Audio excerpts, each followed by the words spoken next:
Hey, y'all, you listen to the Gary Owen Podcast. Hashtag Get Some. Hey, what's up, everybody? This is Gary Owen with the Get Some Podcast. As always, you can listen to this on iTunes or go to YouTube. Go to youtube.com/GaryOwenCom, or is it /? I don't know. I get people every week coming in and tell me what it should be. Let me get right into my schedule. This week I'm off, actually. My sister's getting married on Saturday. My sister Kayla. She's an identical twin. I got a sister Emma and a sister Kayla on my dad's side. Because I spoke at length about my mom and stepdad, how I'm not in touch with either of them anymore. But me and my dad are good. So when people get confused, like, I thought you weren't talking to your family. I'm like, no, it's my dad's side. We're good on my dad's side. My sister's Kayla's getting married, so I'm off this weekend.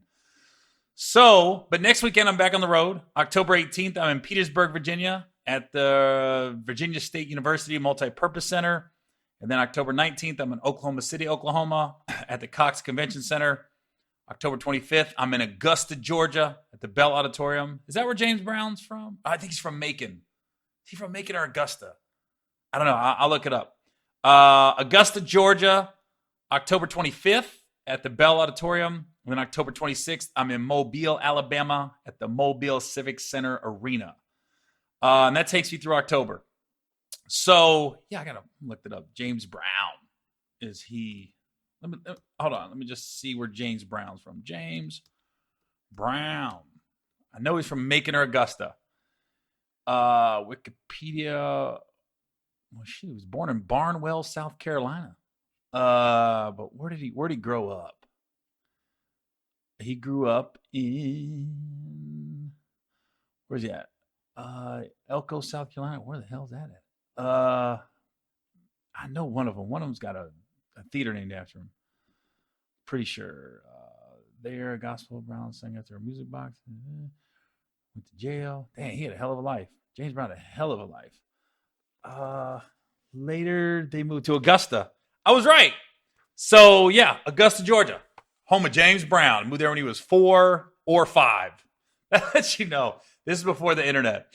They don't even know. God, listen. Okay, listen to James Brown's early life. I know there's not a movie on it, but just to read on Wikipedia,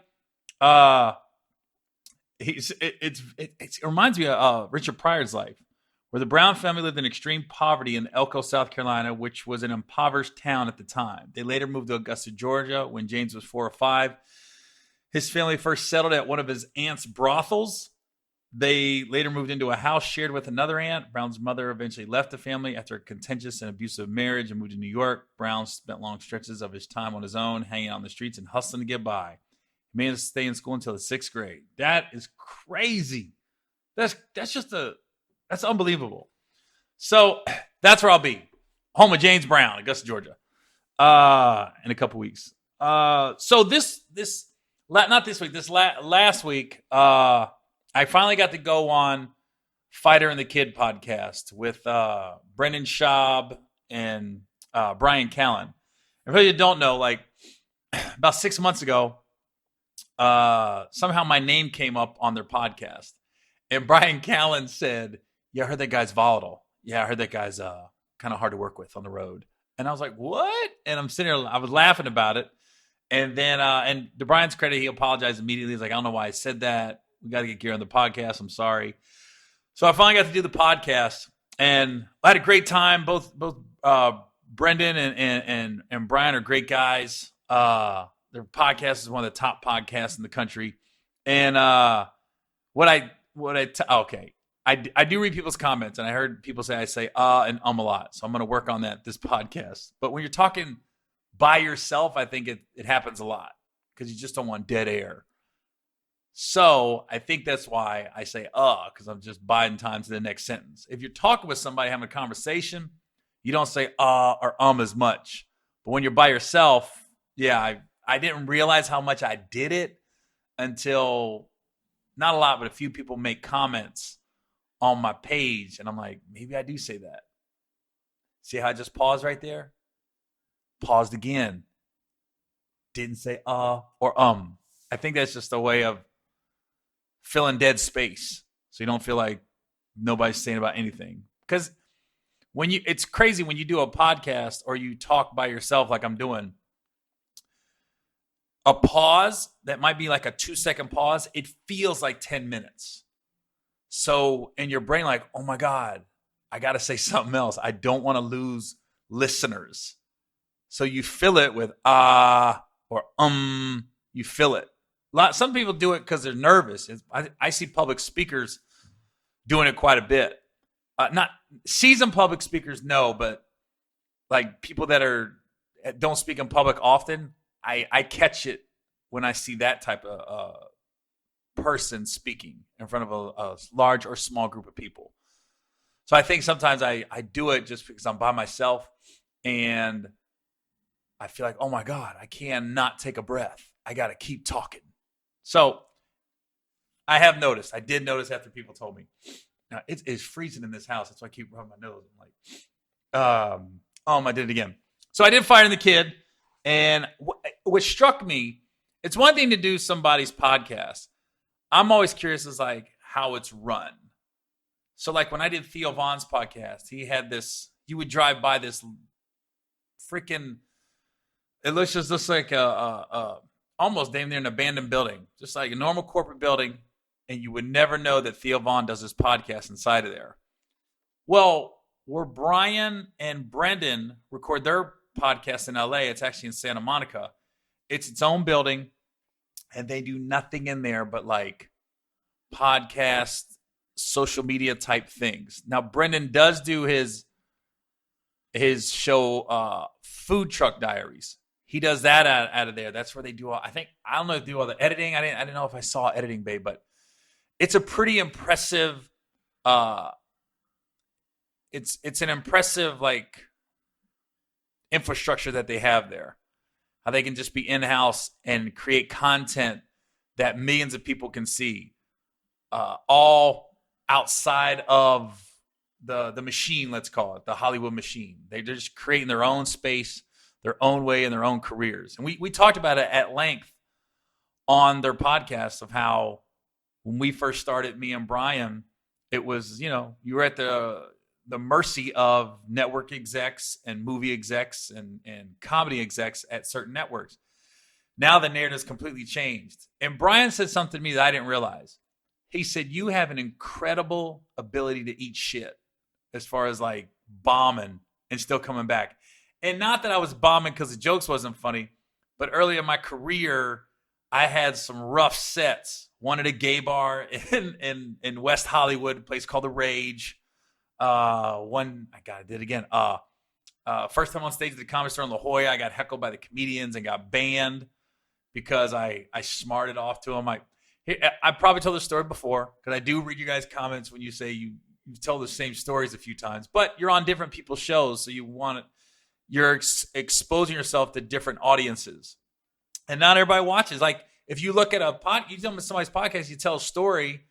And it gets like 200,000 views, there's still millions upon millions upon millions upon millions of people that didn't see that story, didn't see that podcast. So you do tell some of the same stories when you're getting your name out there. And I feel like me doing like Theo Von, Bert Kreischer, Brendan, and now Brian's podcast, it's opening the doors up to people that maybe weren't that familiar with me or my stand-up or haven't paid attention to my stand-up. Might know my name, but I haven't really resonated with a large sum of society. So this is another side that I can share that hopefully people will become fans of mine.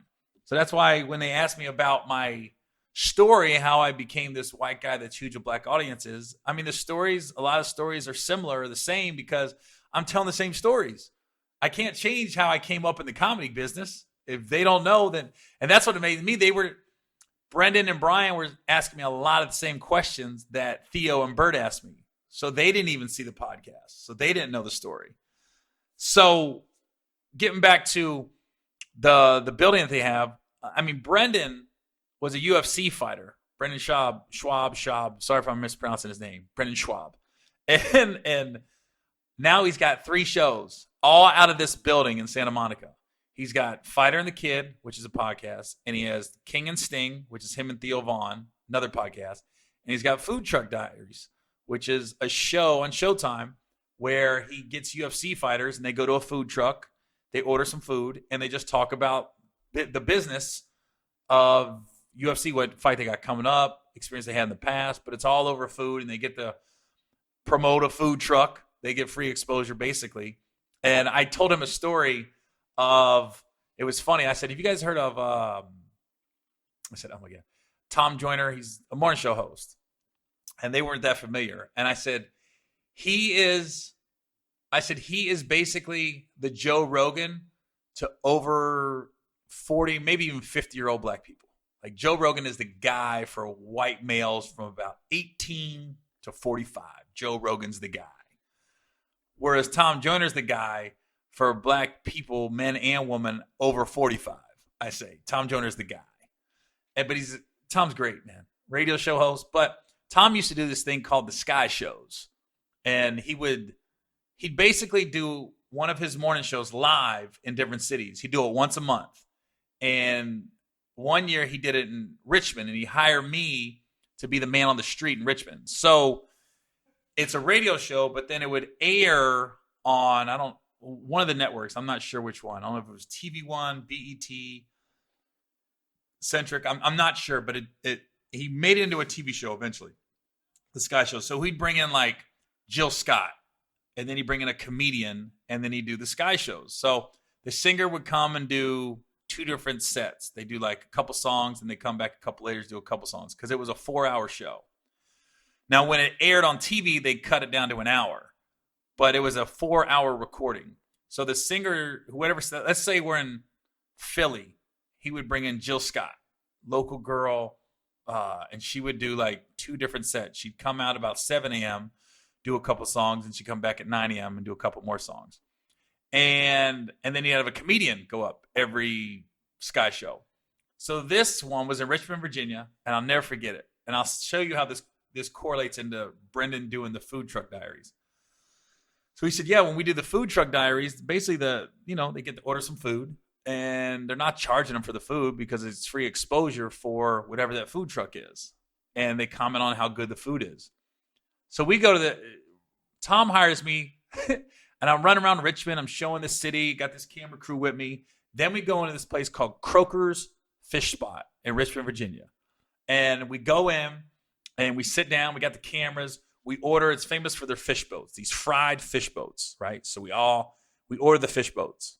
So let's say there was me, another producer, and I don't know, 4 other people. Like we ordered 4 orders of fish boats, basically. And then the waitress comes and gives me a bill at the end. And I went, excuse me? Now we're rolling. We're on camera. And I go, excuse me? And she was like, yeah. I said, oh, no. We're at the Tom Joyner show. We're filming. We're recording here. She saw the cameras. She goes, I don't matter to me. Here's your bill. And then the manager comes out and was like, it wasn't clear that this was free.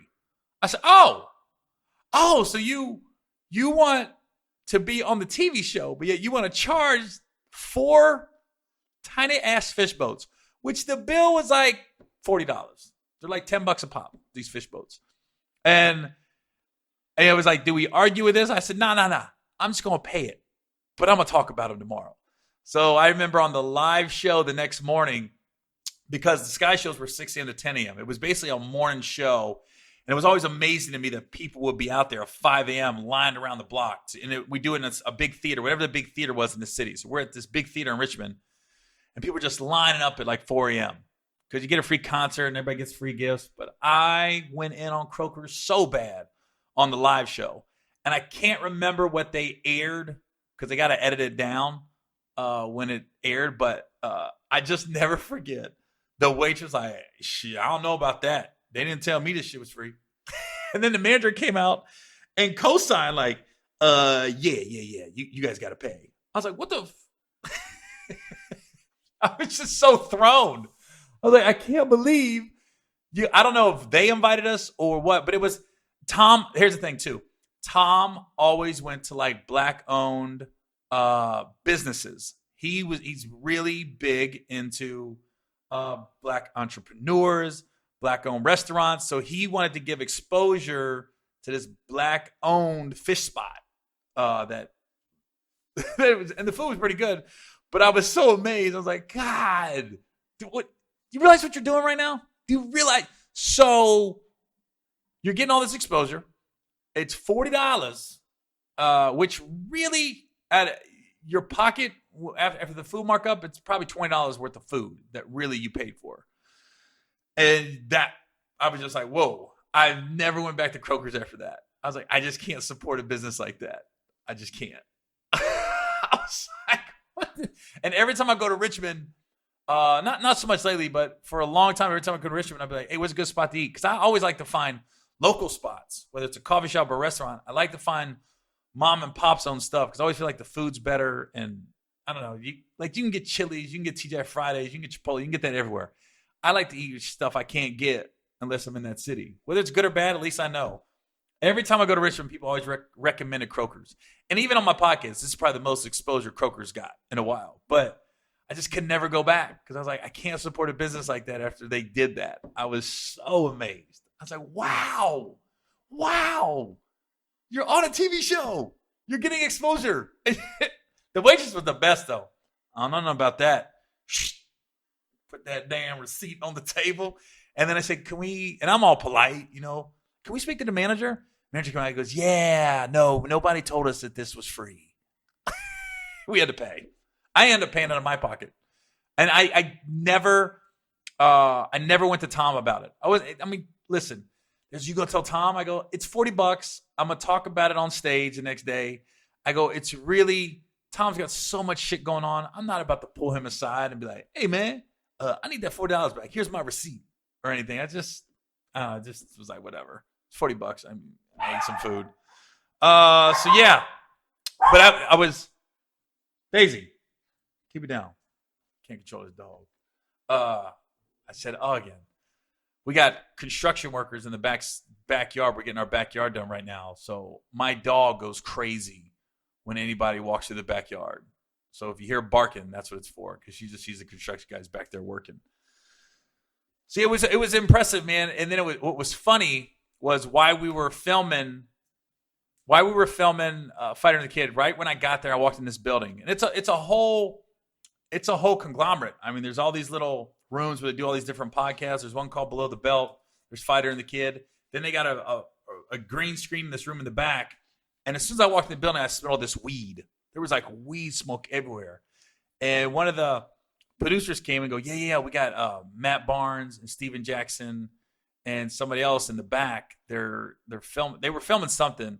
Matt and Steve I know Matt's got his weed line and he's got his own podcast, Matt Barnes, but I think they're putting together another show, some kind of talk show, sports talk with him and Steven, which I think is brilliant because Steven Jackson and Matt Barnes, and if they can get other NBA players with cut from their cloth, I should say, guys that you didn't want to cross, but you wanted them on your team, they were back there filming something. So I go back there, and Steven Jackson's got his phone up, right? And he's filming Matt for his Instagram page. And you can go to Steven Jackson's page. You can see the video where I'm behind him. But so Matt's sitting there, and they got these cameras around him, and they got this music playing, and Matt's got this weed he's smoking, and he's, whatever it was a promo for something, either weed or his talk show or his podcast. And he's sitting there, and he's doing this shit, So I'm standing behind Steven Jackson. And I've met Steven a few times, but we haven't had a lot of deep conversations. But I go behind him, and I said, wow, a black guy smoking weed. Who came up with that brilliant concept? And you see, there was if there was 15 guys in the room, it was 7 white dudes, 8 black dudes. So the black dudes all kind of laughed because they knew it was me. The white dudes kind of looked like, what the fuck? Did you know that's Steven Jackson? You can't say that shit. So Steve kind of looked back like, what the fuck? And then he saw, he goes, shit, G. I know that was you. Then he flips the camera around on me. I'm back there. Then Matt comes out. It was just funny because you could see some of even the producers that were in the front of the room when I got there and I saw Brendan and Brian, they said, yeah, Matt and Steve's in the back filming this promo piece. And I told him to go back there and say hi and surprise him, whatever. And it was funny because you even saw a couple of the producers that follow us in there. Was like, what the fuck's this guy doing? And then you could see that. It's funny when you see guys' faces that aren't that familiar with me. and I'll say some off the wall shit, especially to a black entertainer, a black athlete, and they'll be like, "What the fuck?" And then when they see the laughs, then they're like, "What's going on?" And then they become familiar with me. But when I got behind Steven and I said, "Wow, brilliant concept, the black guy smoking weed. Where'd you guys come up with that?" You could see out of the corner of my eye, like two of the white guys, like, "What the fuck?" And then Steven just started dying laughing. But Matt's got, I'm telling you, man, Matt Barnes especially, talk about utilizing your money and your connections from being in the NBA to your post NBA career. I don't think there's been too many people like Matt Barnes that have thoroughly and doing stuff he likes and he's passionate about, like just weed in general, the benefits of it for professional athletes and why it should be made legal, and he's very knowledgeable with that kind of stuff. But talk about like using his resources, his money, and everything else that he came with the NBA, that he made in the NBA, and just milking that and transferring that into a whole second career. Because Matt Barnes is very much becoming an entrepreneur on something that he couldn't have did 15, 20 years ago. He came at the right time, right when there's this shift in how people look at people that smoke weed and athletes in general. And now all these athletes are coming out, Percy Harvin and Calvin Johnson. And I love the fact that Calvin Johnson, wide receiver for the Detroit Lions, and Percy Harvin, wide receiver, both said they smoked weed damn near every day after games and practices because it just eased the pain. Their joints wasn't as sore and everything. Because if it would have just been Percy Harvin saying that, nobody would have taken it serious, because Percy was always known as kind of a head case, wild card, got suspended numerous times for various reasons. But Calvin was a model citizen. Calvin Johnson was like a Grant Hill when it comes to basketball. So for him to come out saying he smoked weed all the time, it just was like, oh. And it's funny how people's perception can depend on who the messenger is. Because if that messenger is Percy Harvin, there's a lot of people be like, that's just he's just making an excuse. He wanted to smoke weed. But when Calvin Johnson says it, then they're like, oh, maybe there is some validity to this. So I'm so happy those two came out at the same time, because now they can band together. They both play the same position. Both got out of the league when they probably still had some tread on the tires, but just basically had enough. It was like, I'm good. And that says a lot, because when Calvin Johnson retired, he had 3 or 4 good years left in him. Maybe not top of a game, but enough that he could have still been on any NFL roster as a number one receiver. But I think by him saying I had to smoke weed after every game, just about every day, just to get through the pain, and that says so much about weed and athletes. It just I don't know that level of commitment to your body and abuse your body could take. So I am not an expert. I don't weigh in either way, but I will say this. I am one of these guys that can admit, 20 years ago, if I'd heard of an athlete smoking weed, I would have been a guy going, man, how the fuck? What a loser. I mean, you're fucking up everything, your money, your career over some weed and shit. But now that I've become more educated on it and know a lot of athletes and am talking to them privately about weed and how they feel about it and everything, my perception is completely changed. I get it now. I understand completely. It's like me being a stand-up, and I fly a lot. So I get stretched now. Like, I go to once a week, I go and I just have somebody stretch me out. It's not working out. It's just stretching me. And I need it because my hamstring gets tight. My hips are out of line. I got lower back pain. And I know it all stems from flying. When I got 3 million miles on Delta and almost another million on United and hundreds of thousands on American, and then there's Southwest and Jet Suite, I fly a couple times a week. So I'm sitting straight up. And that stuff can, sorry about that. That stuff catches up with you when you're in your 40s, like I am. So now once a week, I have to get stretched. It's just part of the deal. It's part of I got to spend money on somebody stretching me out that I can't do on my own. So for these guys, I hear Stephen A. Smith always talking about, you can't stay off the weed. You don't know what these guys go through. You're not qualified to judge somebody because of it.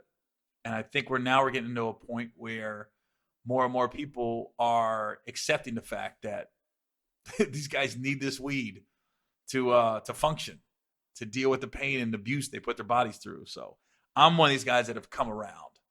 I'll be the first to admit. In the past, I was like, motherfucker, where you fucking up, man? Not anymore. I'm like, I get it. I completely get it. The other thing I want to talk about was and this is a week old, but I really wanted to let it sit with me for a minute before I commented on it. Hold on, I'm sorry.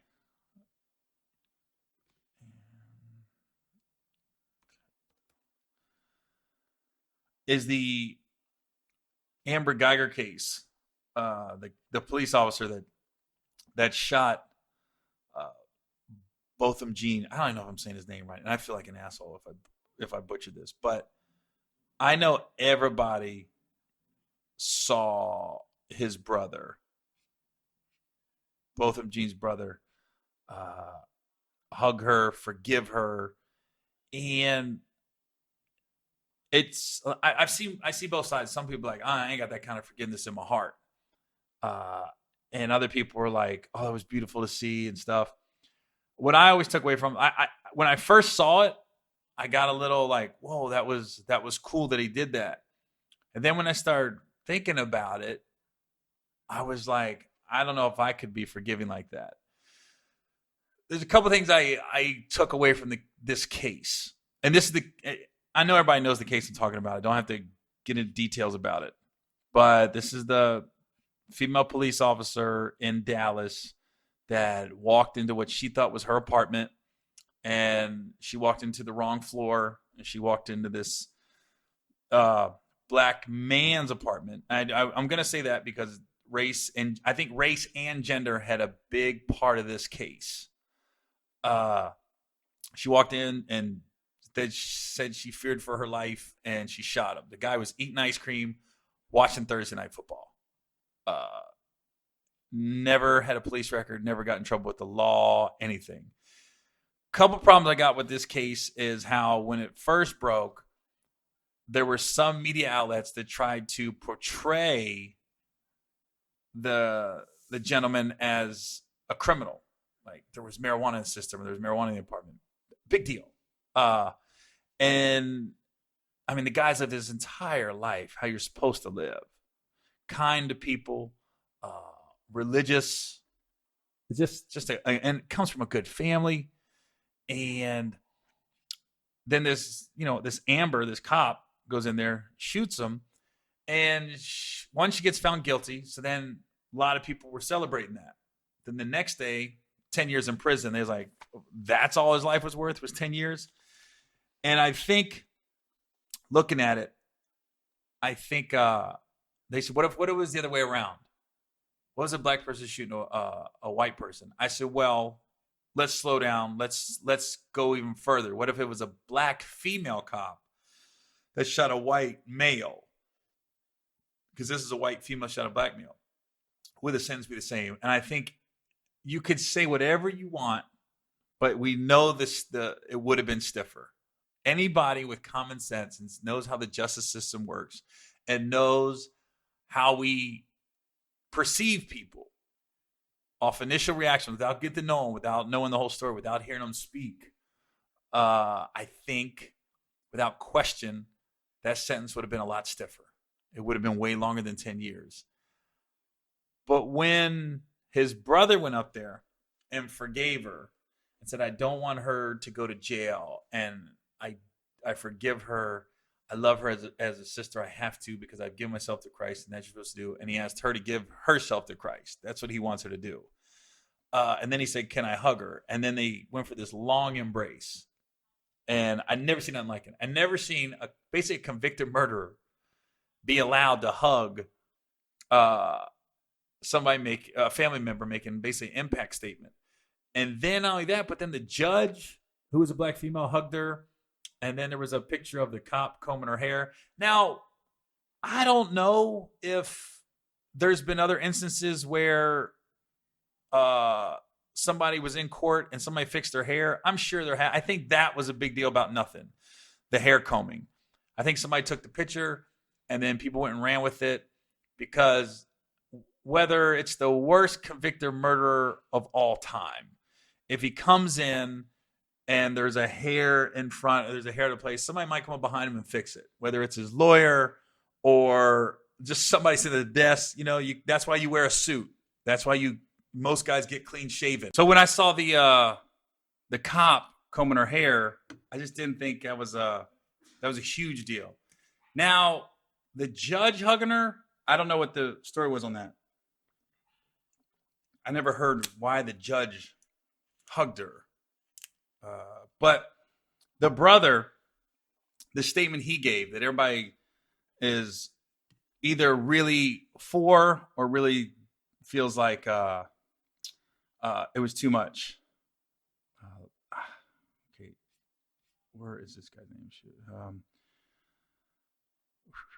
Hold on. If Amber Guyger had just spoke to both of them when she walked in the apartment, both of them would have been the type of guy to say, "Let me get you a bowl, join me, and have some ice cream." Washington said,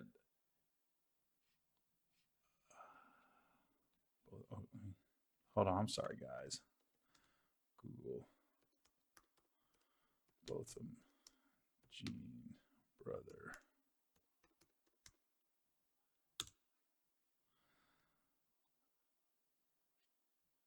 What's his name?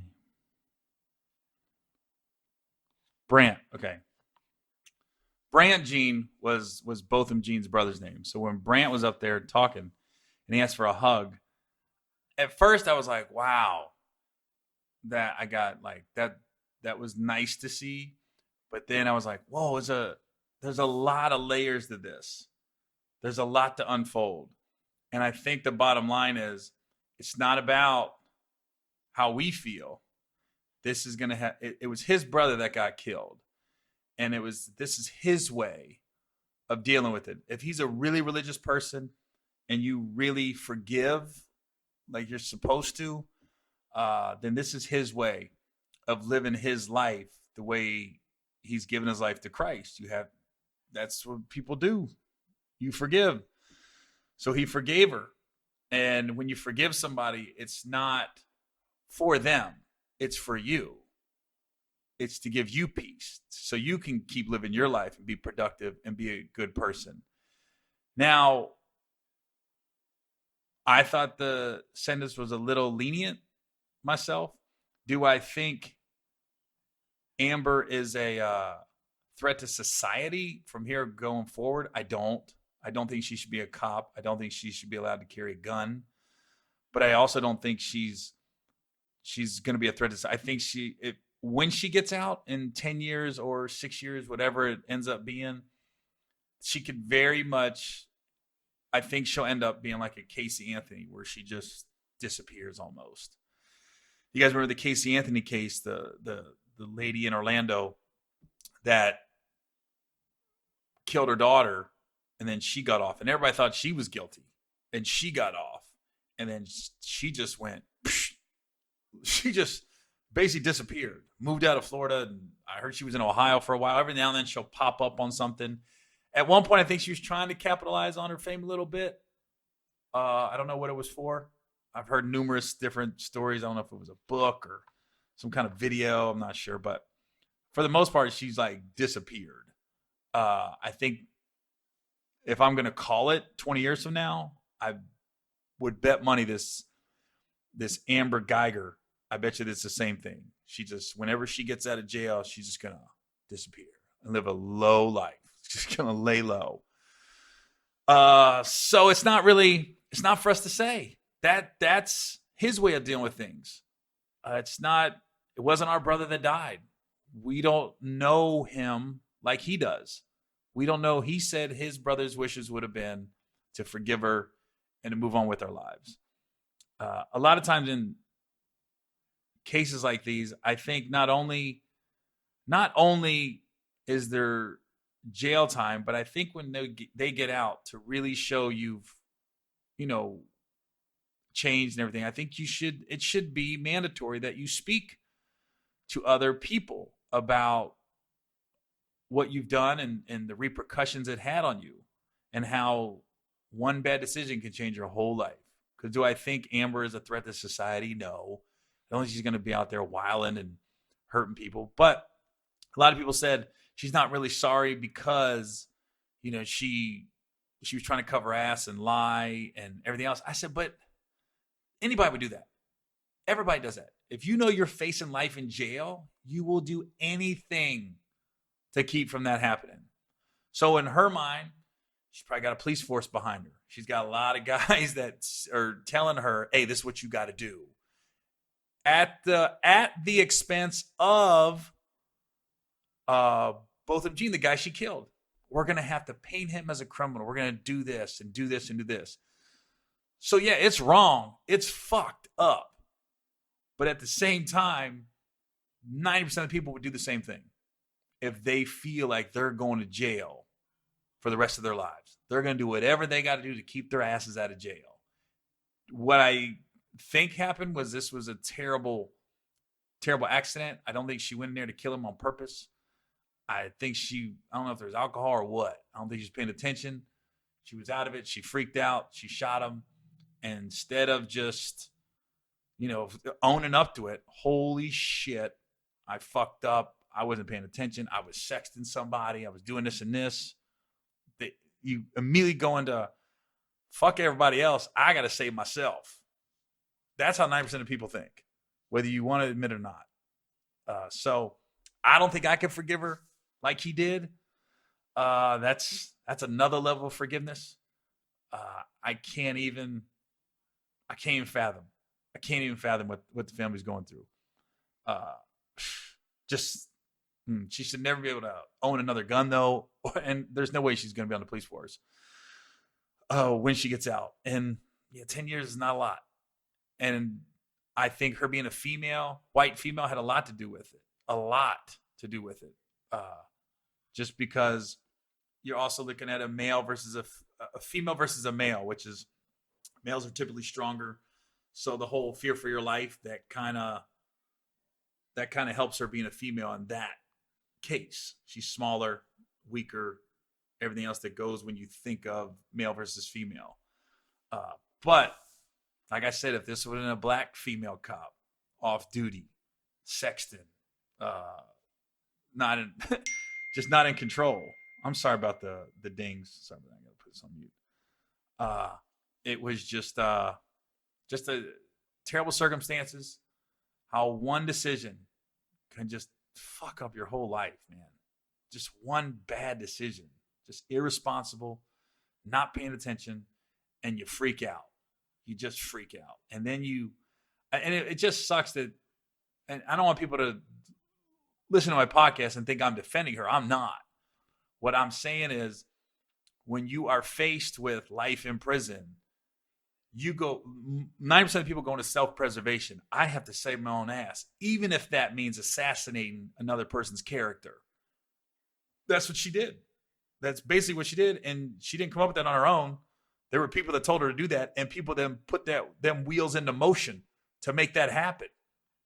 That to me is worse than anything else, because once you're gone, once you're dead, however we die, whether it's natural causes, a car accident, everything, your legacy is all you got. Once you're gone, it's how people remember you, and what is the public's perception of you, of your friends and family. What do they think of you? And they tried to paint this guy like he was not a good human being, like he was a threat to society in a way. And that to me was the worst part of this case, was that.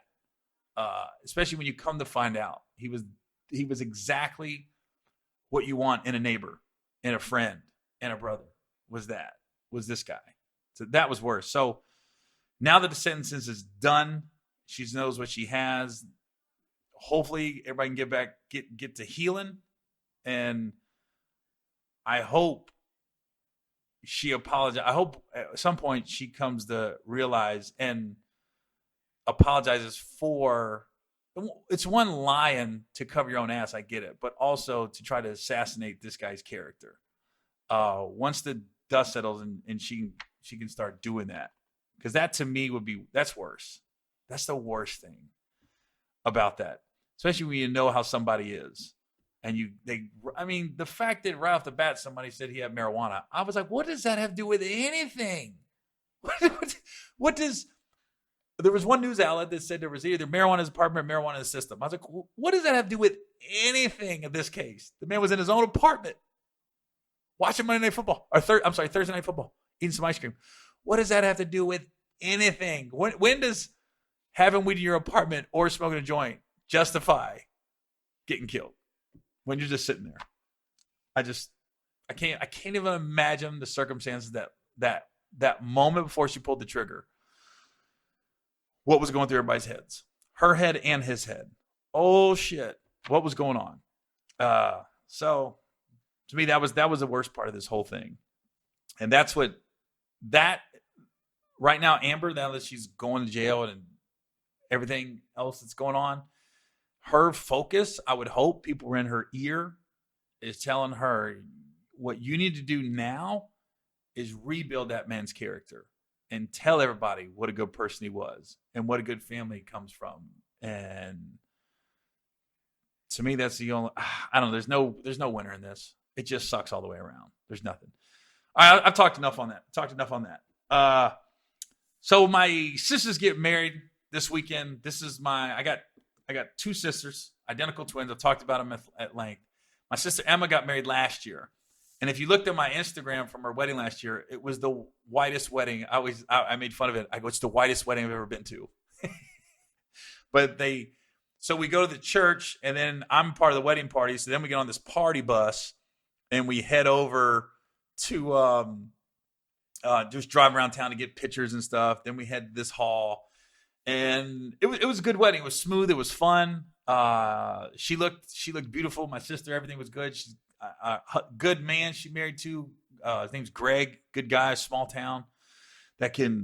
His friends can make some bomb-ass cinnamon moonshine. I never had that shit before. That shit was good. So now this year, my twin sister Kayla's getting married to another great guy, Matt. So it was funny last year at the wedding. Now I understand weddings happen and things aren't going to go smooth. And I think sometimes as a mom stress the most when the daughters get married because you just want your daughter's wedding to be perfect. And my dad, it's so funny when my dad picks me up, he can't vent enough about his wife and how she is going crazy over this wedding.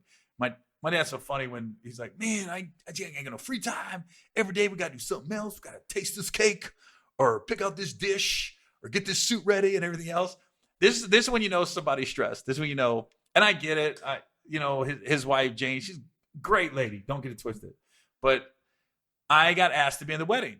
So my dad said, we're going to Men's Warehouse to pick out your suit. All the guys obviously wearing the same suit. And so I go there last week. It's 2 weeks for the wedding. So I go there last week. And keep in mind, my dad doesn't wear a lot of suits either. So my dad's a short and t-shirt dude. So he's got one black suit and the wedding colors are blue. So he's telling me, well, Gary, now I got two suits. I got a black suit and a blue suit after the wedding. I just got to switch the ties out and undershirts. So I get fitted. They get the pants, the jacket, and everything. I'm there last week. So he calls his wife up, and he's like, hey, Gary, we're over here at the place. Gary just got fitted. She goes, just now? He's just now getting it? And my dad's like, yeah. I go, Dad, it doesn't take 2 weeks to get the suit back. And she goes, well, so then she goes, well, how's he going to get the shirt pressed? And my dad goes, I guess we could iron it because I'm not going to be in town until the day before the wedding. And I told my dad, I said, Dad, it's a suit place. They'll steam it. You ain't got to do shit. He said, I'll pick it up for you. I said, Dad, whenever they call you, tell you the suit's ready. Just go pick it up for me and tell him, steam it, press it. You ain't gonna do shit. It should be on hangers, and I just put it on. He goes, oh, they do that? I was like, yeah. This is when you know people don't wear suits. So I'm looking at my dad like, what did you think they did? You think they just give you the suit in a bag and said, good luck? I said, they know it's for a wedding. They know it's a suit. They want to give it to you so you can just put it on. And my dad was like, oh, shit. I didn't know that.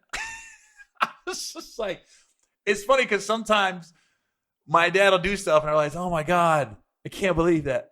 And even his wife was like, well, how's it going to iron a shirt? I was like, they're going to press it for me. I'm not ironing shit. I'm just going to show them put it on. But it's just funny because it's getting to that point where it's the stressful time before the wedding. And everything's got to be and that's the thing about weddings. They never come out perfect. There's always a fuck up. There's not any wedding out there that came off exactly like you envisioned it. And then I think sometimes when there's little things that don't go right and people make it out to be this big thing when it really was very small with the wedding. For instance, last year, I'll put it in perspective at Emma's wedding. Emma's wedding was damn near perfect. I mean, the vibes was good. Here's the few fuck ups at Emma's wedding. Minor stuff. They held the reception at this place called Longworth Hall in downtown Cincinnati. And the guy she married, Greg, comes from a small town called Fort Recovery, Ohio. So everybody knows everybody in Fort Recovery. Everybody. Well, I don't know if it was one of the guys from Fort Recovery or Greg played college basketball at Findlay University. So there was quite a few tall motherfuckers at the wedding. There was like a group of like 6'4" and over dudes. And Greg's probably, I think he's 6'4", 6'5". Greg's a tall dude.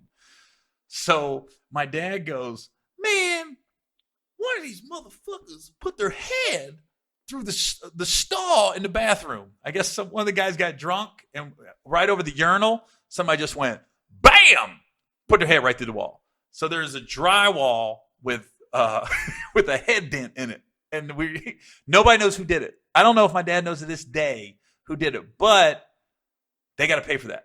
So now there's an expense that nobody saw coming because somebody got drunk and put their head through I'm just thinking who was in the bathroom and was hyping guys up going, hey, boom. The funniest shit I seen at the wedding was one of these dudes from Fort Recovery was fucked. Well, most of them were fucked up. Greg's wedding party, they can drink. These white dudes can drink. And I think that's what they do. They try to outdrink each other. So I'm in the bathroom. I look over. Two of these fuckers were sharing a stall. Like dicks out. Just piss. I guess one guy was pissing. The other guy was like, scoot over. He had to piss so bad. And I was like, I have no friends like that. I have no friends that we're going to share a stall because you can't hold it anymore. Motherfucker, you better put your dick away. Different mentality. Drinking and, hey man, scoot over. Dink. And they were just pissing like it was no big deal, just talking. Yeah, man, how's Karen? How's Cheryl? But so that the head that went through the wall on top of the urinal was an unexpected occurrence at the wedding. Nobody saw that coming. And then I drove to the church. I drove by myself to the church because I told my family, you guys can come later because I had to be there for the little pre-rehearsal and things like that because I was in the wedding party. So I drove by myself. So I park at the church. So when the wedding's over, I don't realize I got to get on a party bus to take pictures.